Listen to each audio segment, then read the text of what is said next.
about that? Well, I'll tell you what, let's backtrack here. Great story about how you got your PGA Tour card, and the fact that people don't realize that you actually had to prove that you had $15,000 in the bank to actually play on the PGA Tour. So let's talk about how you got your PGA Tour card. What people need to know is you finished low-am in the 82 Masters. You turned pro. You even mentioned it in the interview in the Butler cabin when you were low-am that you were heading down to Tallahassee. You were turning pro. So if you don't mind, tell us how exactly you got your card in 1982 without having to go to Q school. Okay.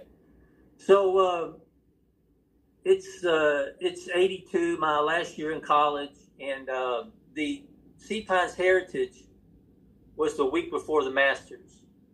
And they had a Monday qualifier for 2 spots through the South Carolina Golf Association.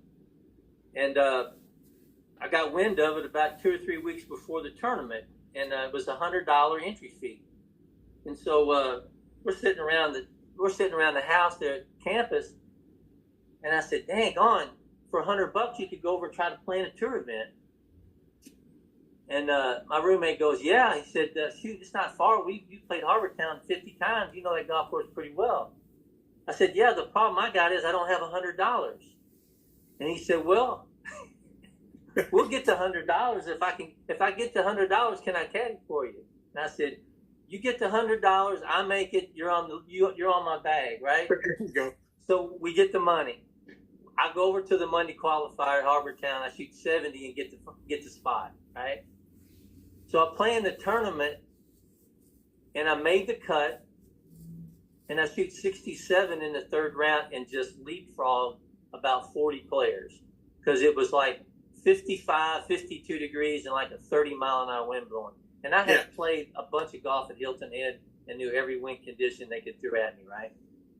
So I ended up T11 in the event. Tom Watson won, right? So, man, I'm in my car, leave Hilton Head. I drive over through campus, get my stuff, and I'm going to Augusta, right? So I got in the Masters through the 81 Walker Cup team. Back then, the 12 players on the Walker Cup team got an invite to play in the Masters. Man, it was beautiful. To allow opportunity for an amateur to make the Walker Cup and play in the Masters as an amateur, right? Right. So I played the Masters. I made the cut. I shoot 67 again in the third round, which is the lowest third round ever shot by an amateur. It's still the record there, right? Wow. So I finished T20 in the 82 Masters. And at that week, the Tallahassee Open guys were there, and they said, "Jodie, we'd love for you to come play in our tournament." I said, "Well, I'm going to turn pro Monday morning."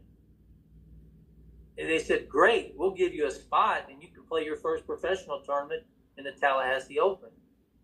So a lot of people don't know this, but some do. He didn't say hello world, though.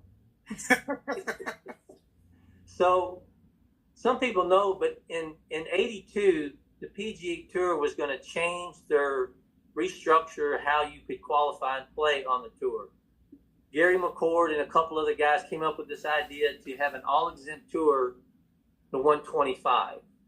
So the 1982 season, the guys that finished from 1 to 125, that was the initial year, they were going to be exempt to play the 83 season. Right. Okay? So they set some ground rules for that. They said, if you can make $10,500 in 10 consecutive weeks, where the $10,500 came from was that was the 125th place on the 81 money list. Okay? That's crazy. So here I am, fast forward, I'm driving to Tallahassee, I get there, I play the tournament, I make the cut. I finished 30th. My check for that week was $638. There you go. I spent $650. Right. So I'm still broke. But that got me in the next week. So Right. if you made a cut, all those players that made the cut, 60 or 70 in ties, were in the next week, right? So now I'm in New Orleans. So I drive Tallahassee to New Orleans. I check in.